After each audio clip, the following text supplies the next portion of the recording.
So in this video, I'm going to show how to write a call option. I'm on my iPad and I'm going to go to Thinkorswim app. And I already have the paper money account chosen, and notice that I actually have no positions. So what I will do is I'm going to choose one of the stocks on the watch list on the right hand side.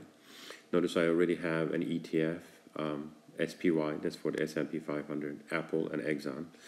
I'm going to go with Apple just to be consistent with the previous videos. And notice in this screen we are on the quote detail. There's a menu at the bottom. You have the dashboard, watch list, positions, orders, and so on and so forth. So at the top of the screen you see the chart, news, options, portfolio, and profile. I'm going to tap on options. Now notice there are different maturity dates, and I will actually choose, I'm just going to tap on the little arrow right next to 12th June just to show you that there are different maturity dates. Now I'm going to go with June 12th, and we are writing a call option for the first time, meaning that we do not own Apple stock. We do not own a call or a put option on Apple. We have no positions in this account.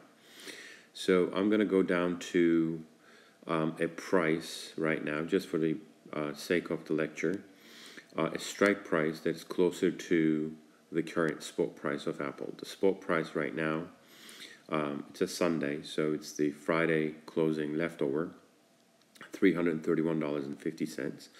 And I'm going to go with a strike price of $335.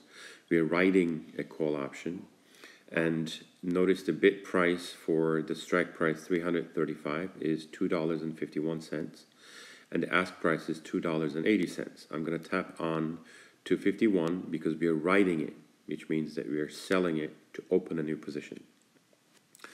So now we have the order editor. In this editor you actually have the symbol for the option that we're going to write, and then we have the quantity and then the limit price. I'm going to tap on the quantity to change that to a single contract. Notice we are selling it and -1, but we are actually writing this for the first time. So it's not a sale of a position that we already own. This is actually writing it. So we are selling to open a new position. So the current bid price is $2.51, and we're going to keep that. And if you wanted to go faster, obviously you choose the bid price. If you want to wait and get a little bit more money, you could actually increase this to a higher price and then hope that somebody will actually buy it from you at that price. So we're going to tap on paper trade.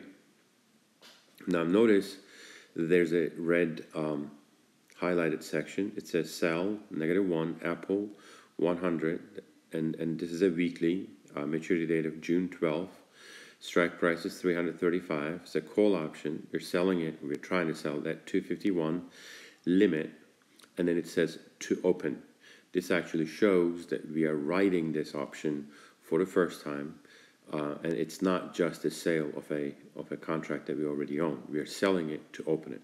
So we are writing this. So tap on paper trade, and then the order is sent. It will say working because this is a Sunday. It won't go through, but if it was during the day, a trading day, this would actually go through. So this is how you would write a call option for the first time. Thank you.